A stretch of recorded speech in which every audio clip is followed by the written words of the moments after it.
Shalom semuanya, puji Tuhan pada hari ini kita dapat berkumpul lagi di rumah masing-masing untuk sama-sama kita mau beribadah, kita mau memuji, kita mau menyembah nama Tuhan. Mari sebelum kita mulai ibadah kita, mari kita bersatu dalam doa.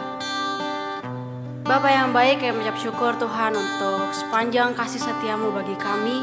Dan pada hari ini kami diberi lagi kesempatan satu hari untuk dapat memuji, muliakan nama Tuhan. Tuhan, kiranya Engkau beracara di atas setiap puji-pujian kami, di atas setiap apa yang kami naikkan kepada Tuhan. Dan kiranya Roh-Mu melawat setiap kami, dimanapun kami berada, Tuhan hadir. Terima kasih Tuhan, kami serahkan ibadah kami pada hari ini dalam tangan-Mu. Hanya dalam nama Tuhan Yesus kami berdoa. Amin.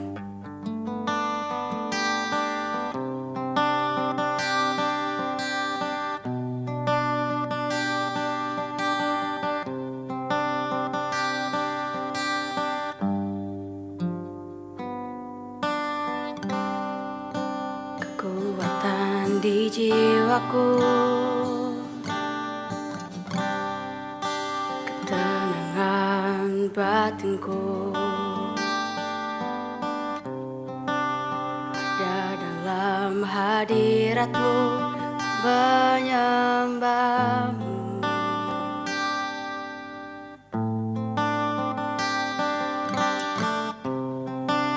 Tersungkurku di kaki-Mu, rasakan hadirat-Mu. Takkan ku melepaskan-Mu, Kau cahaya bagiku. Mengiring-Mu seumur hidupku, masuk dalam rencana-Mu Bapa. Pikiranku, kehendak-Ku, ku serahkan padamu. Harapanku hanya di dalam-Mu. Ku kan teguh bersama-Mu Tuhan. Jadikanku bejana-Mu untuk memuliakan-Mu.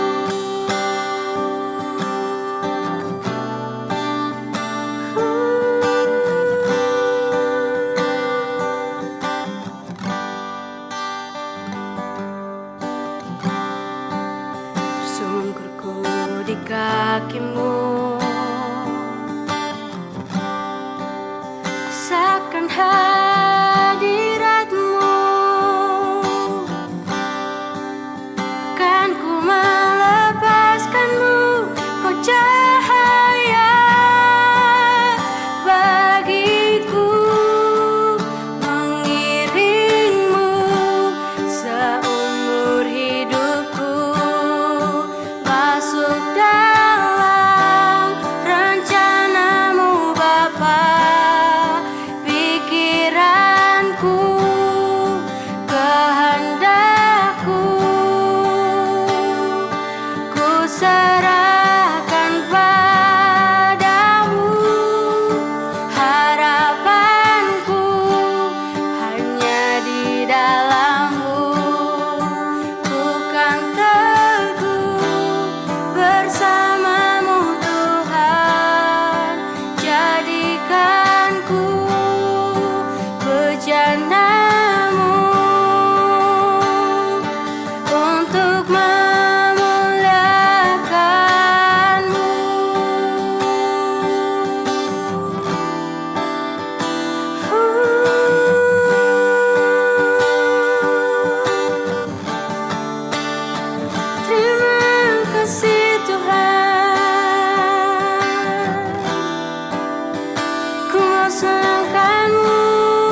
kasih Tuhan, terima kasih Yesus.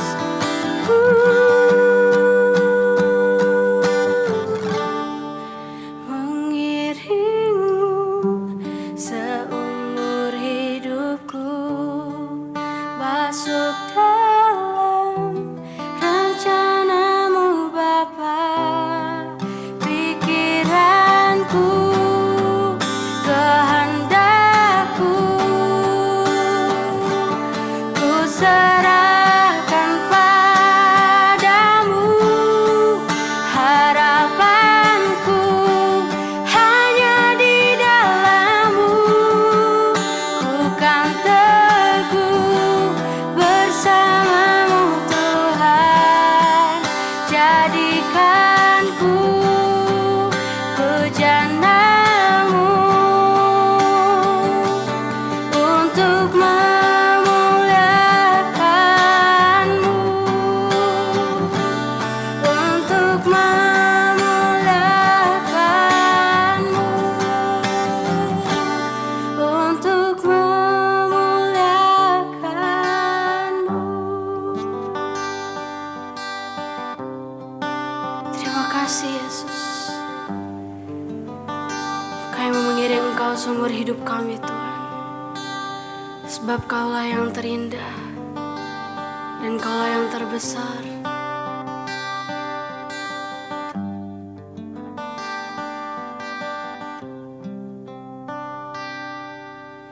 Kemanakah aku dapat pergi, menjauhi Roh-Mu yang suci, Kau sahabat, dan Kau dekat.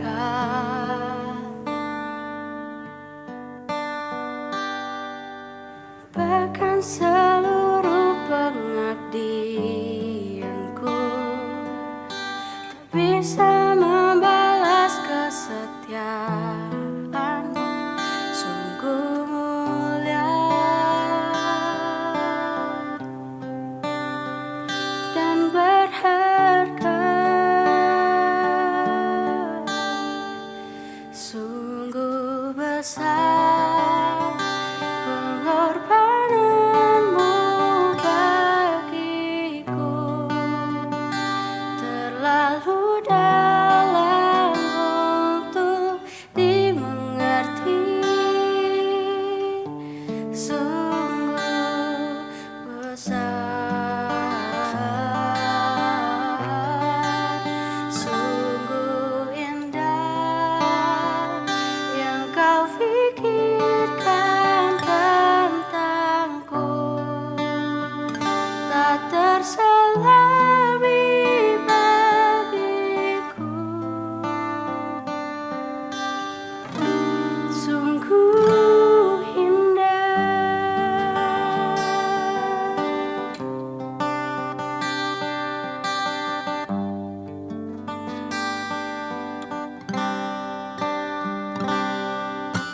Bahkan seluruh pengabdianku tak bisa membalas kesetiaan-Mu, sungguh mulia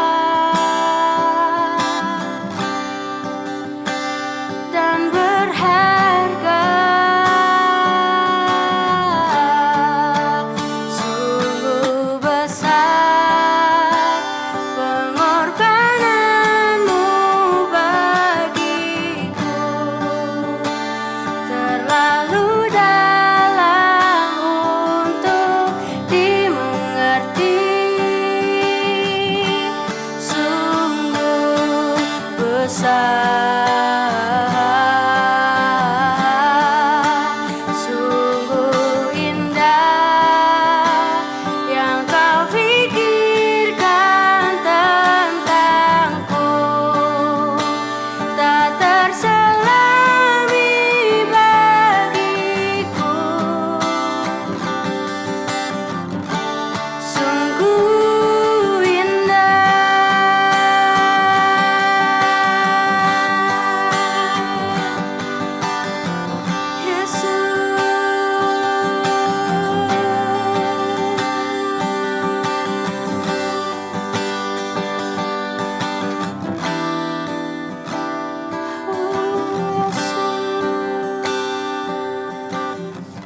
terlalu dalam untuk dimengerti,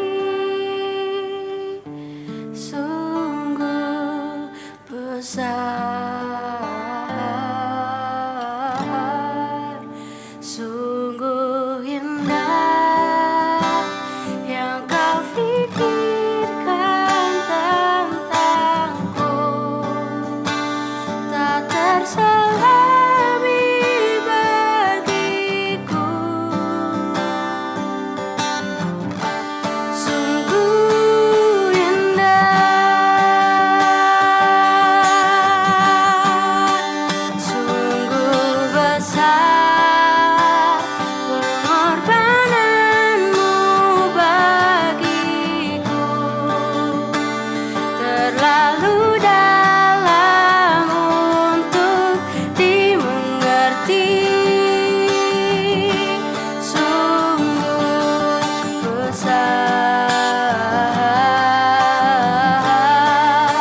sungguh indah yang kau pikirkan tentangku, tak terselami bagiku. Sungguh indah, sungguh indah, sungguh indah.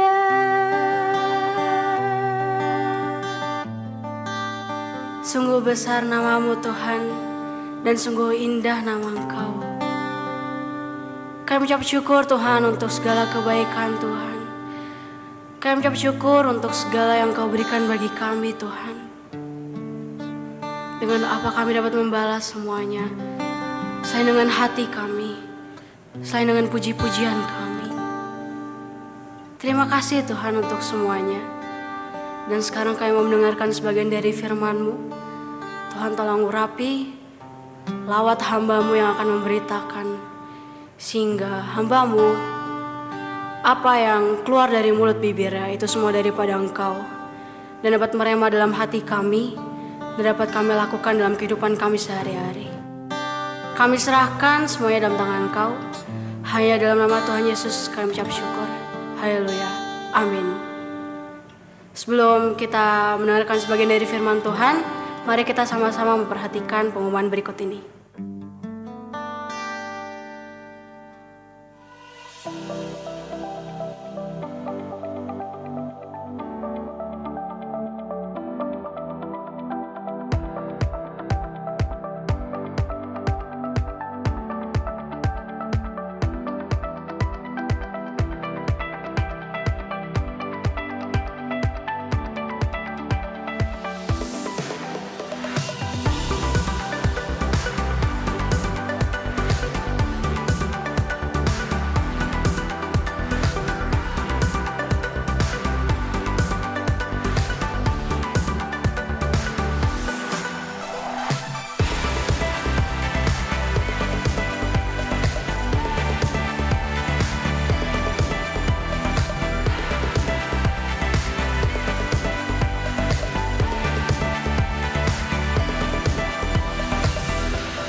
Ya, shalom saudara.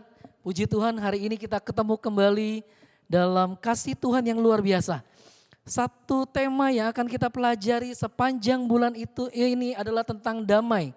Apa itu damai sejahtera? Waktu saya masih sekolah minggu beberapa puluh tahun yang lalu, saya ingat dengan sebuah lagu. Ada satu lagu yang bilang begini, ke gunung tinggi ku naik mencari damai. Dan ke lembah curam ku turun juga mencari damai. Tapi damai nggak bisa ditemukan. Kenapa damai nggak bisa ditemukan? Karena damai sebenarnya cuma ada di Tuhan Yesus Kristus. Yesuslah sang Raja damai. Yesuslah yang memiliki damai sesungguhnya. Ada begitu banyak tawaran-tawaran dunia. Bahkan kalau saudara perhatikan, banyak orang mencari damai dengan cara minum-minuman, mabuk-mabukan, judi, pesta seks dan lain sebagainya. Tapi dengar baik, itu semua tidak akan membawa kita kepada damai sejahtera. Karena sekali lagi saya mau katakan, hanya Kristuslah damai sejahtera yang abadi. Kristuslah sang Raja damai. Mari kita buka ayatnya dalam Matius pasal yang kelima, ayat yang ke-6, ayat yang ke-9. Matius pasal 5, ayat yang ke-9 berbunyi seperti ini. Berbahagialah orang yang membawa damai, karena mereka akan disebut anak-anak Allah. Pertanyaannya begini, apa yang kita bawa selama ini? Maukah kita disebut sebagai anak-anak Allah? Ingat, ciri anak Allah adalah membawa damai.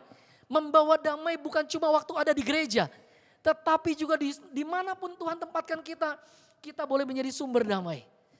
Bukan sumber keributan, bukan sumber perpecahan, tetapi sumber damai sejahtera itu sendiri. Hari ini mari kita pelajari, apa itu damai sejahtera?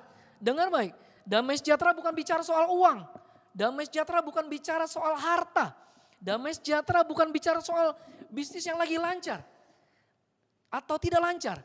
Tapi bicara damai sejahtera adalah bicara tentang keputusan di hati. Mari kita lihat apa arti kata damai sejahtera. Kamus Besar Bahasa Indonesia atau KBBI menyatakan begini. Kata damai sejahtera berarti tidak ada perang, tidak ada kerusuhan, dan aman. Itu dalam bahasa Indonesia. Kamus Besar Bahasa Indonesia menyatakan seperti itu.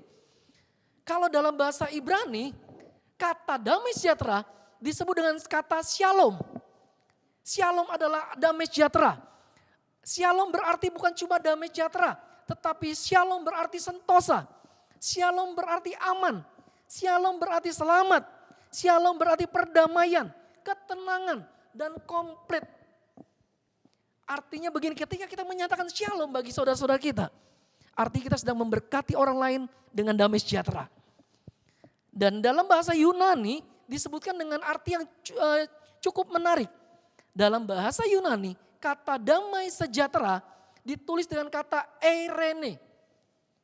Banyak orang yang punya nama Iren, banyak orang yang punya nama Elaine, banyak orang punya nama Iriana, bahkan Ibu Presiden kita punya nama Iriana, Joko Widodo.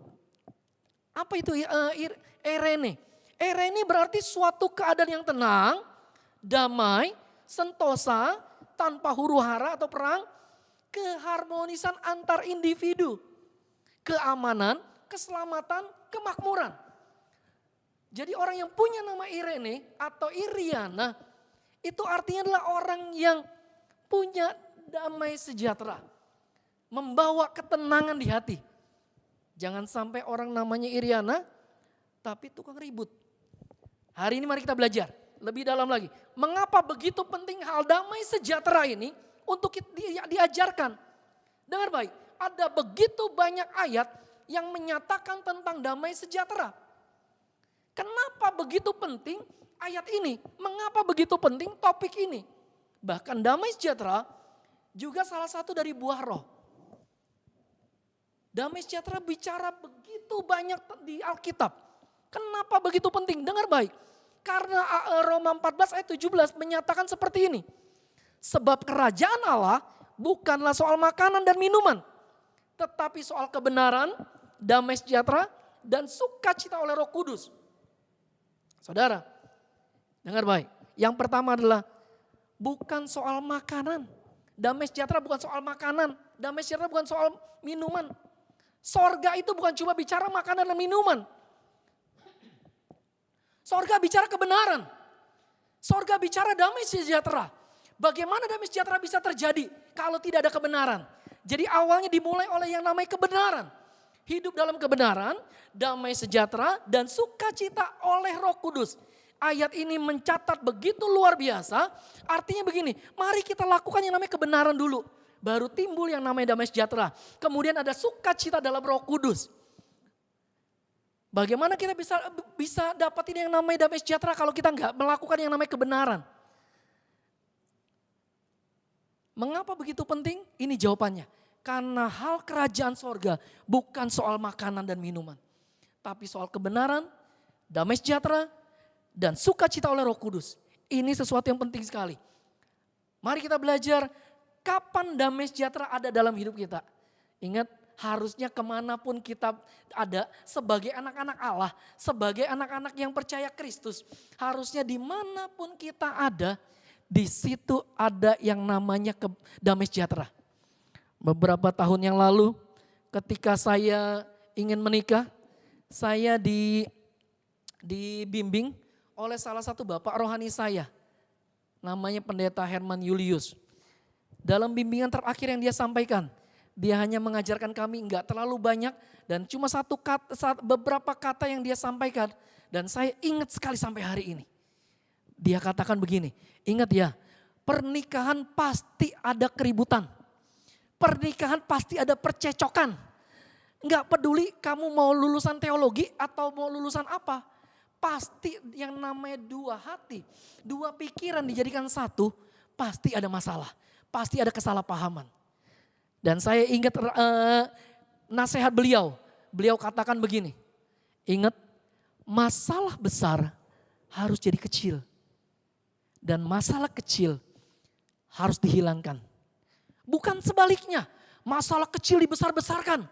Masalah besar ditambah besarkan lagi sampai kacau semuanya. Enggak. Dan sampai hari ini saya masih ingat sekali nasihat itu. Nah, hari ini kita belajar kapan damai sejahtera ada dalam hidup kita. Yang pertama, kapan damai sejahtera ada dalam hidup kita? Damai sejahtera ada dalam hidup kita ketika kita hidup dalam kebenaran. Yesaya 32 ayat 17 bilang begini, di mana ada kebenaran, di situ akan tumbuh damai sejahtera. Dan akibat kebenaran ialah ketenangan. Ketentraman untuk selama-lamanya. Yesaya katakan begini, di mana ada kebenaran, di situ akan tumbuh damai sejahtera. Saya membaca literatur dari Alkitab Penuntun Hidup yang Berkelimpahan, APHB. Dia katakan begini, kata kebenaran yang dimaksud bukan hanya sekedar hidup benar ketika ada pimpinan atau ketika ada seseorang yang kita hormati. Tetapi yang namanya kata kebenaran ini harus didasarkan oleh yang namanya kasih dan kesetiaan. Banyak orang melakukan hal yang benar. Banyak orang sering melakukan hal-hal yang benar. Tetapi ketika ada pimpinan. Tetapi ketika kita sedang rame-rame di depan orang banyak. Tetapi ketika kita sendiri, jangan-jangan kita sudah lupa dengan yang namanya kebenaran. Saudara, hari ini kita belajar bagaimana agar damai sejahtera itu ada dalam hidup kita. Yang pertama adalah ketika kita hidup dalam kebenaran. Mari kita belajar hidup dalam kebenaran. Mari kita belajar hidup dalam kebenaran. Karena apa? Karena kebenaran adalah awal dari damai sejahtera. Bicara berkat, bicara kebaikan Tuhan, bicara ketenangan, bicara keamanan. Semuanya dimulai dari yang namanya kebenaran. Jadi yang pertama saya catat begini. Kapan damai sejahtera dalam hidup kita? Ketika kita hidup dalam kebenaran. Tadi saya sudah sampaikan di depan, ingat. Mau lakuin hal yang benar, hal yang gak benar adalah sebuah keputusan. Tapi saya mau ajak kita semua hari ini. Apapun yang terjadi, hari ini saya mau ingatkan. Apapun yang terjadi, mau kondisi dunia gak enak. Mau kondisi mungkin keluarga kita juga lagi gak enak. Mungkin kita hari ini mungkin ada beberapa orang yang mulai di PHK. Mungkin kita sedang mengalami yang namanya gak enak. Kondisi kerja, kondisi usaha, kondisi segalanya mungkin lagi gak enak. Tapi dengar baik, apakah kita mau hidup benar? Apakah kita mau hidup tidak benar? Itu adalah sebuah keputusan. Ingat, damai sejahtera itu dimulai dari kebenaran. Damai sejahtera dimulai dari kebenaran. Hari ini apapun kondisinya, mari kita pilih ini. Pilih untuk hidup dalam kebenaran. Mau kondisi gak enak, tetap kita pilih yang benar. Mau apapun yang terjadi, tetap kita pilih yang benar di hadapan Tuhan. Supaya apa? Supaya damai sejahtera ada dalam hidup kita. Yang kedua, kapan damai sejahtera ada dalam hidup kita? Yang kedua adalah ketika kita menjadikan Yesus penguasa tunggal dalam hidup kita. Pertanyaannya gini, siapa yang kita jadikan penguasa tunggal dalam hidup kita? Apakah orang yang kita kenal, orang kaya, orang hebat, orang beruang, orang pejabat luar biasa? Ataukah Tuhan yang kita jadikan penguasa tunggal? Apakah kita bersembunyi di balik yang namanya harta? untuk kita jadikan penguasa dalam hidup kita? Dengar baik, hari ini yang kedua adalah kapan damai sejahtera dalam hidup kita. Yang kedua adalah ketika kita menjadikan Yesus sebagai penguasa tunggal dalam hidup kita.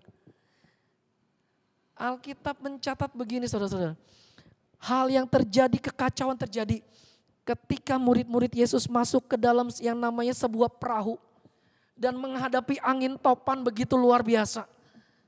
Mereka lupa dan menempatkan Yesus ada di buritan, di belakang. Pak, Bu, kondisi lagi gak enak. Mungkin kalau bahasa Alkitabnya angin lagi kencang-kencangnya.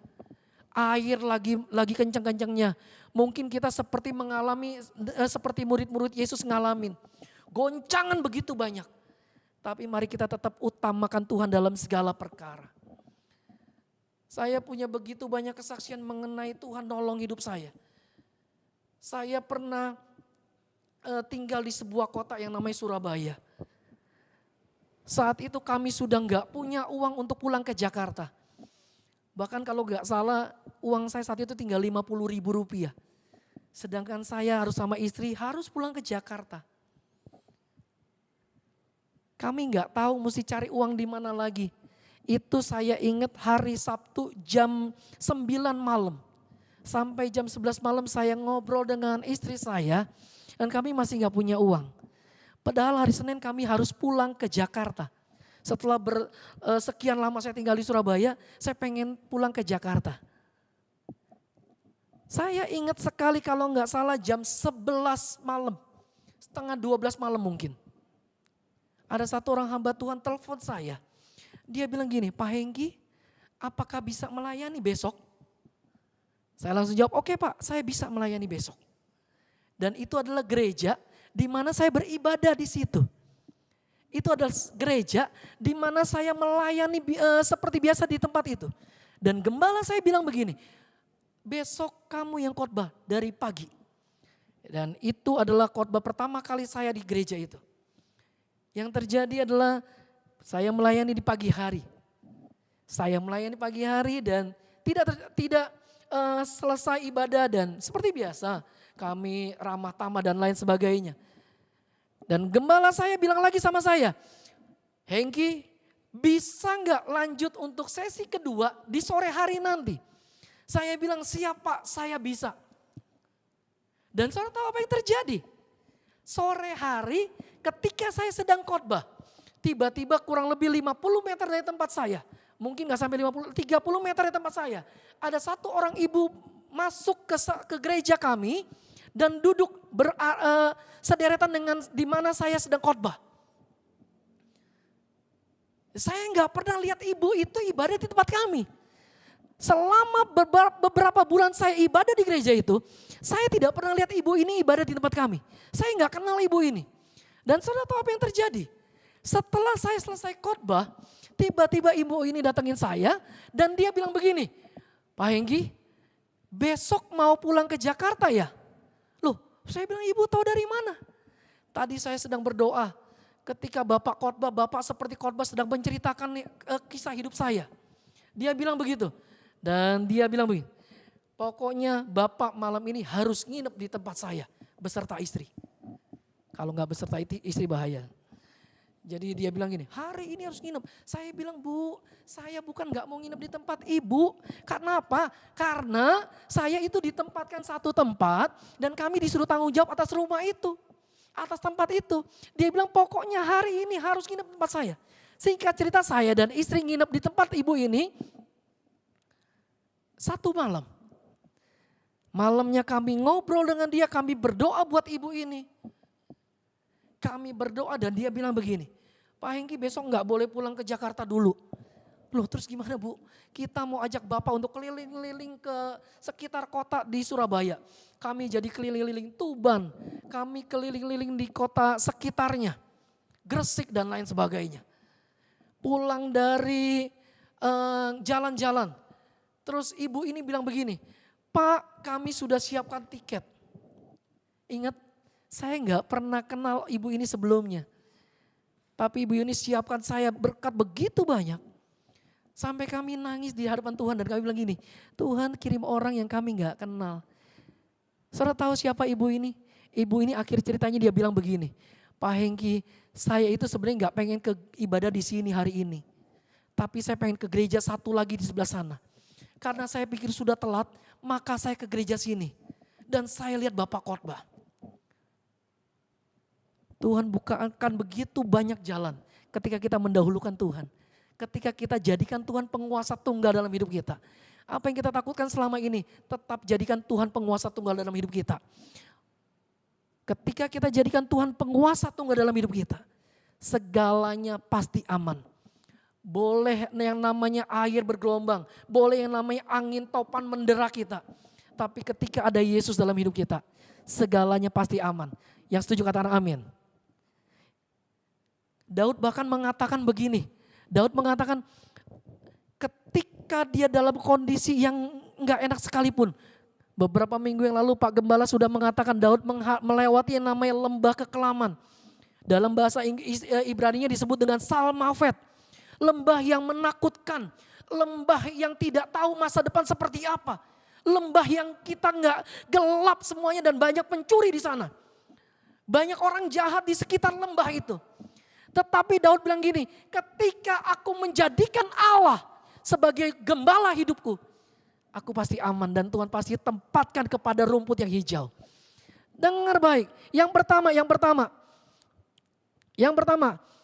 kapan damai sejahtera ada dalam hidup kita ketika yang kedua, ketika kita menjadikan Yesus sebagai penguasa tunggal dalam hidup kita. Kapan damai sejahtera ada dalam hidup kita? Yang pertama tadi, ketika kita hidup dalam kebenaran. Yang kedua, ketika kita menjadikan Yesus penguasa tunggal dalam hidup kita. Sudah jadikan Yesus sebagai penguasa tunggal dalam hidup kita? Ataukah keegoisan kita yang menjadikan penguasa dalam hidup kita selama ini? Pak, Bu, mari kita jadikan Kristus penguasa tunggal dalam hidup kita. Ketika kita jadikan Kristus penguasa tunggal, damai sejahtera Allah pasti akan tumbuh dalam hidup kita. Bagian terakhir yang saya mau sampaikan. Apa dampak hidup dalam damai sejahtera? Ketika kita hidup dalam damai sejahtera, terus dampaknya apa? Yang pertama dampaknya, harusnya yang namanya damai sejahtera dapat dirasakan oleh semua orang. Orang yang hidupnya marah-marah terus, kita juga bisa rasakan. Tapi orang yang hidup dalam damai sejahtera, kita juga bisa merasakan. Bagaimana karakter orang yang punya damai sejahtera ini. Ingat, dampak hidupnya adalah ketika kita hidup dalam damai sejahtera, orang lain harus merasakan dampaknya. Keluarga kita harus merasakan dampaknya. Teman kantor kita harus merasakan dampaknya. Teman pelayanan kita harus merasakan dampaknya. Saya lupa beberapa tahun yang lalu, saya punya satu cerita, ini saya singkat aja ceritanya. Jadi beberapa tahun yang lalu saya kerja di sebuah bank asing. Dan saya harus ketemu dengan seorang nasabah. Saya ingat banget namanya, nama itu Pak Hartono. Secara singkat saya cerita. Jadi saudara gini, ketika saya masuk ke rumahnya Pak Hartono ini. Dia bilang begini sama istrinya, "Hai Ma, shalom, apa kabar Ma?" Ketika istrinya datang dari luar, sementara saya lagi ngobrol sama Pak Hartono ini. Istrinya masuk dan Pak Hartono langsung sambut, "Shalom Ma, apa kabar?" Dan ketika saya sedang keliling sama Pak Hartono di wilayah daerah situ. Pak Hartono telepon ke istrinya dan dia bilang gini, "Shalom Ma, Ma bisa gak, Mama mau gak ada kue yang Papa biasa beli?" Istrinya bilang mungkin gini, "Ya sudah enggak usah Ma, Pak," mungkin begitu. Suaminya terus jawab gini, Pak Hartono jawab gini, "Ya sudah kalau gitu Papa beli buat Papa dan Mas Hengki aja." Saudara, saya penasaran sekali. Ini apakah suami istri ini, apakah karena ada saya, dia menggunakan kata shalom, ataukah ini jadi satu kebiasaan? Ketika saya memberanikan diri untuk bertanya, "Pak Hartono mohon maaf. Bapak dari tadi saya dengar menggunakan kata shalom terus dengan istri. Apakah ini dari dulu Pak?" Dia menjawab begini, "Pak Hengki, 40 tahun kami menikah. Dan yang terjadi adalah selama 25 tahun pertama, jangankan kata shalom, Istri saya itu habis saya pukulin, saya tendangin. Saya penjudi yang luar biasa. Kalau nggak ada barang saya di rumah, saya jual apapun juga. Bukan cuma microwave, bahkan dia pernah jual dangdang istrinya. Alat masaknya dijual oleh dia. Supaya apa? Supaya dia punya modal untuk berjudi. Sampai satu kali Pak Hartono pengen jual cincin kawinnya. Cincin pernikahannya dengan istrinya. Istrinya cukup tersinggung dan istrinya bilang gini, kalau mau jual-jual aja. Dan malam itu Pak Hartono dilawat Tuhan secara luar biasa. Orang yang kasar, orang yang penjudi luar biasa, tidak pernah ada damai dalam hidupnya. Malam itu Pak Hartono dijamah sama Tuhan. Dan keesokannya Pak Hartono minta maaf sama istrinya. Apa yang terjadi? 3 orang anaknya mulai hari itu didoakan tiap hari. Sebelum anaknya kuliah, sebelum anaknya sekolah, Pak Hartono memberkati dengan kata shalom. Dan di rumah Pak Hartono itu, sejak saat itu harus menggunakan kata shalom sebelum masuk rumah. Saya pernah cerita hal ini di sebuah kantor, ketika saya khotbah di sebuah kantor. Dan kantor itu beberapa bulan kemudian, ketika saya kembali melayani tempat itu, dia bilang gini, Pak Hengki, mulai ketika Bapak khotbah waktu itu, mulai saat itu kami membiasakan diri menggunakan kata shalom, bukan selamat pagi lagi. Kantornya berubah, biasanya selamat pagi, enggak. Sekarang berubah, kenapa? Dia bilang gini, sekarang berubah jadi kata shalom, shalom alaihim. Artinya apa? Damai sejahtera Allah turun dalam hidupmu. Yang terjadi mulai hari itu ketika Pak Hartono menegaskan untuk pakai kata shalom. Hidup keluarga ini dipulihkan Tuhan secara luar biasa. Ada satu kesaksian yang cukup unik dari Pak Hartono. Dia bilang begini, 3 orang anaknya sekarang sudah menikah semuanya. Tetapi cucunya kalau datang ke rumah Pak Hartono tidak akan pernah pulang kalau opanya belum memberkati dia. Belum menumpangkan tangan untuk berdoa. Pak, shalom bicara damai sejahtera. Daripada kita kutuki keluarga kita. Daripada kita marahi keluarga kita. Bukankah kita lebih baik memberkati keluarga kita? Bukankah kita lebih baik menyalurkan yang namanya shalom buat keluarga kita? Supaya apa? Supaya damai sejahtera ada dalam hidup kita. Seperti Pak Hartono mengubahkan keluarganya. Ini dampaknya. Keluarganya bisa merasakan. Bahkan bukan cuma istrinya. Anak cucunya juga diubahkan. Di akhir kisahnya ketika saya mau pulang gitu. Pak Hartono bilang gini. Pak, anak saya itu dulunya gak pernah juara kelas. Tetapi ketika tiap pagi saya doakan. Tiap hari ketika masuk rumah pakai kata shalom. Anak saya jadi anak yang juara di sekolahnya. Bukan cuma itu, ketika dia masuk kuliah, dia dapat beasiswa full dari kuliahnya, dari kampusnya. Pak, Bu, mari kita katakan shalom buat keluarga kita. Biar apa? Biar damai sejahtera Allah turun atas keluarga kita. Gak peduli kondisi apapun yang terjadi, tapi biarlah damai sejahtera Allah kita turun atas hidup kita. Dampak yang pertama ketika ada damai sejahtera dalam hidup kita, dampak yang pertama adalah shalom itu atau damai sejahtera itu dapat dirasakan oleh semua orang. Dapat dirasakan oleh sekitar kita. Dapat dirasakan oleh begitu banyak orang dan mengubahkan. Yang kedua, dampak hidup dalam damai sejahtera. Yang kedua, damai sejahtera mengubahkan atmosfer. Pak, Bu, tahu termometer ya? Termometer itu satu alat yang digunakan untuk mengukur suhu di sekitarnya. Contohnya, kalau di sekitar saya ini suhunya 18 atau suhunya 24 karena agak panas, jadi kita diukur oleh termometer ini. Termometer menunjukkan angka yang sama dengan suhunya. Dengan suhu di sekitar itu. Tetapi ada satu alat yang cukup menarik, namanya termostat. Termostat bukan digunakan untuk mengukur suhu, tetapi termostat digunakan untuk mengatur suhu sekitarnya. Ketika ada termostat, misalkan termostatnya di setel 16, sekitarnya pasti akan 16 derajat Celcius. Ketika termostatnya di setel untuk 20 derajat, sekitarnya pasti akan menjadi 20 derajat Celcius. Pak, mari kita hidup dalam damai sejahtera. Karena apa? Karena damai sejahtera itu bisa mengubahkan atmosfer. Jadilah termostat, bukan termometer. Jadilah orang yang bisa mengubahkan atmosfer. Biarlah hidup kita penuh dengan damai sejahtera supaya kita bisa mengubahkan atmosfer di sekitar kita. Yang ketiga, dampak hidup dalam damai sejahtera. Damai sejahtera akan membawa kita kepada rasa aman. Orang kalau mau ngerasain aman harus punya yang namanya damai sejahtera. Dampak hidup yang ketiga adalah damai sejahtera akan membawa kita kepada rasa aman. Yohanes 14 ayat 27 mengatakan begini, damai sejahtera ku tinggalkan bagimu, damai sejahtera ku berikan kepadamu. Dan apa yang ku berikan tidak seperti yang diberikan oleh dunia kepadamu. Janganlah gelisah dan gentar hatimu. Artinya apa? Damai sejahtera harusnya menjadikan kita orang yang gak gelisah dan gak gentar. Loh wajar dong kalau kita merasa takut dengan COVID seperti ini. Betul. Tetapi kalau ada damai sejahtera Allah, kita harusnya gak khawatir, gak usah gelisah, gak usah gentar.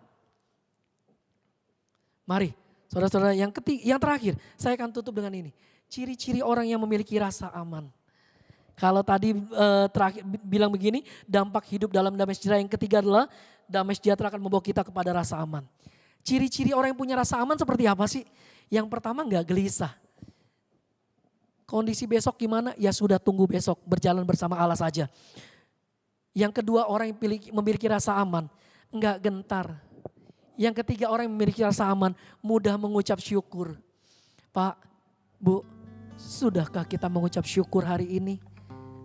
Sudahkah kita menyatakan shalom bagi keluarga kita? Sudahkah kita menghadirkan damai sejahtera dalam keluarga kita? Biar hari ini kita diingatkan, biar damai sejahtera Allah turun atas hidup kita, turun atas keluarga kita, dan mengubahkan segalanya. Betul, saya masih realistis untuk melihat suasana kota dan suasana negeri ini kurang enak. Betul, tapi saya mau bilang begini, tetap kita harus mengucapkan ucapan syukur kepada Tuhan. Tetap kita harus hadirkan damai sejahtera. Tetap kita harus hadirkan shalom dalam keluarga kita. Tetap kita harus hadirkan anugerah dan kebaikan Allah dalam hidup kita. Tetap kita harus jadi orang yang ngerasa aman di tengah situasi yang gak enak. Dengar baik, dunia saat ini bukan cuma butuh orang pendoa. Orang yang berdoa bukan cuma butuh itu. Tetapi dunia juga membutuhkan anak-anak Allah yang membawa damai sejahtera. Jadilah anak-anak Allah yang membawa damai sejahtera. Dan terakhir saya mau bilang begini. Siapakah kita sebenarnya? Apakah kita anak-anak Allah? Sudahkah kita membawa damai sejahtera selama ini? Sudahkah kita menghadirkan shalom dalam hidup kita? Sudahkah kita menghadirkan shalom dalam pekerjaan kita? Sudahkah kita menghadirkan shalom dalam gereja kita? Dalam pergaulan kita? Biarlah kiranya damai sejahtera Allah turun atas hidup kita. Tuhan Yesus memberkati. Mari kita angkat pujian.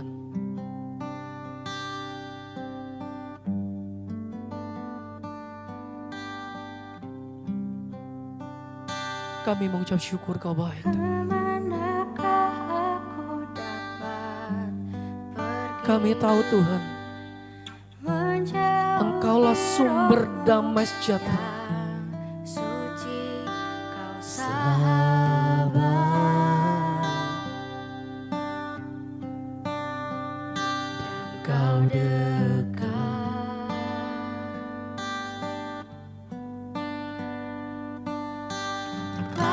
Seluruh pengabdianku tak bisa membalas Oh ajaib Kau Tuhan. Biar kiranya damai Allah turun atas setiap kami, atas keluarga kami. Sungguh besar pengorbananmu bagiku, terlalu dalam untuk dimengerti. Oh ajaib. Sungguh besar. Saya saudara, mari kita bangkit berdiri. Kita angkat pujian ini. Indah yang kau pikirkan tentangku, tak Terselami bagiku, sungguh indah.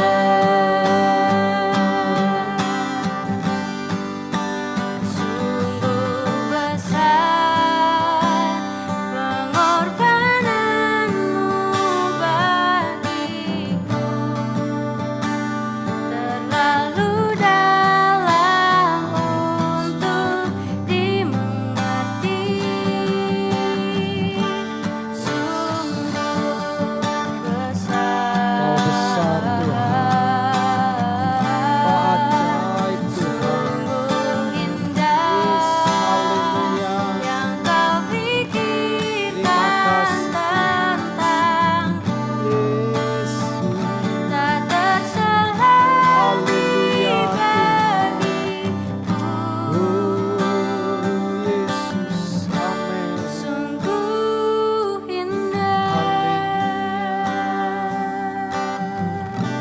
sungguh indah. Amin Yesus. Haleluya. Terima kasih Tuhan. Kami bersyukur Tuhan buat kebenaran firman-Mu yang Tuhan sudah nyatakan bagi kami Tuhan. Bahwa kami adalah anak-anak Allah Tuhan. Yang kami harus selalu membawa damai itu Tuhan. Karena Engkau ciptakan kami Tuhan.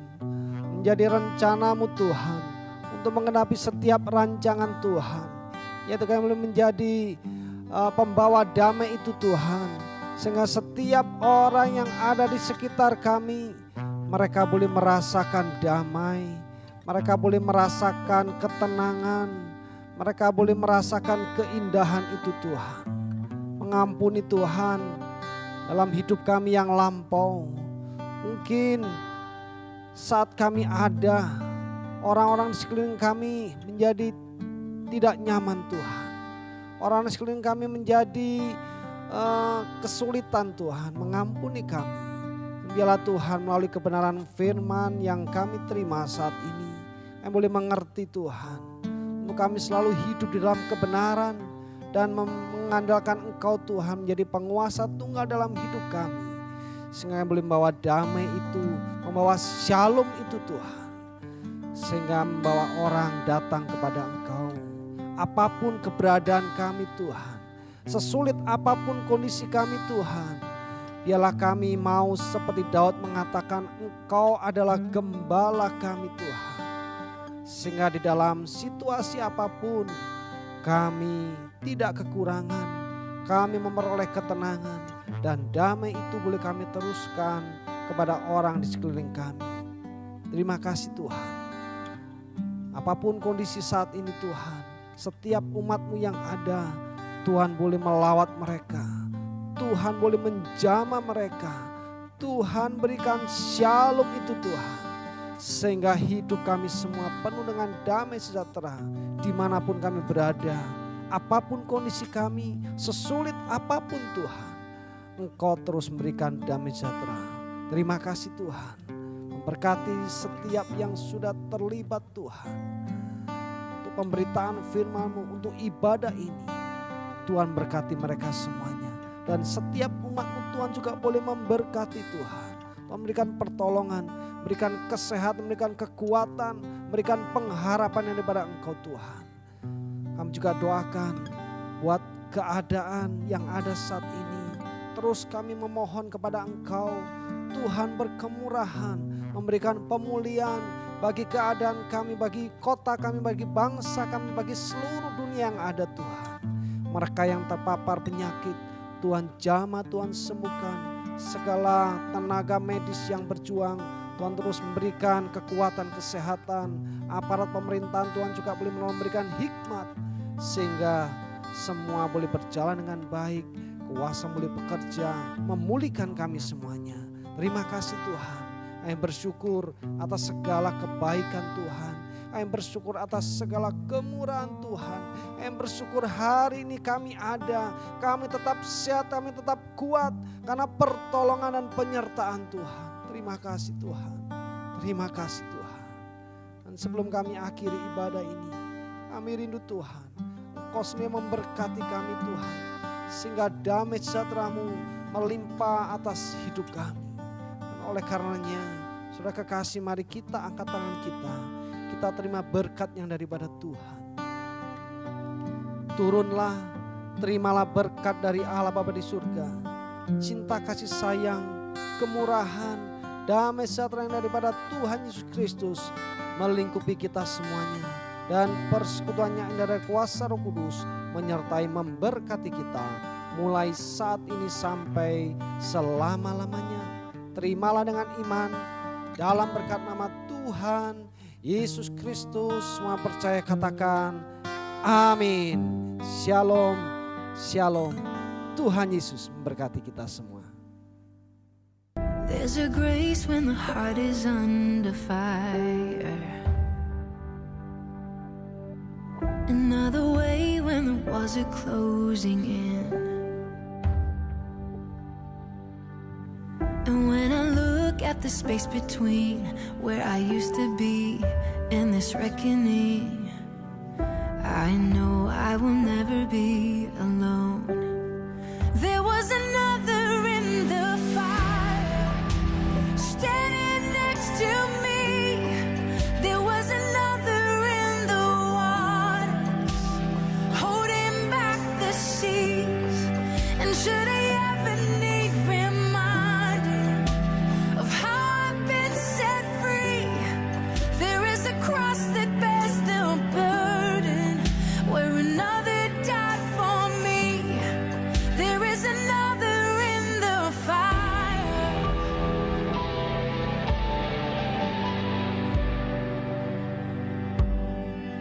Oh, my debt left for debt beneath.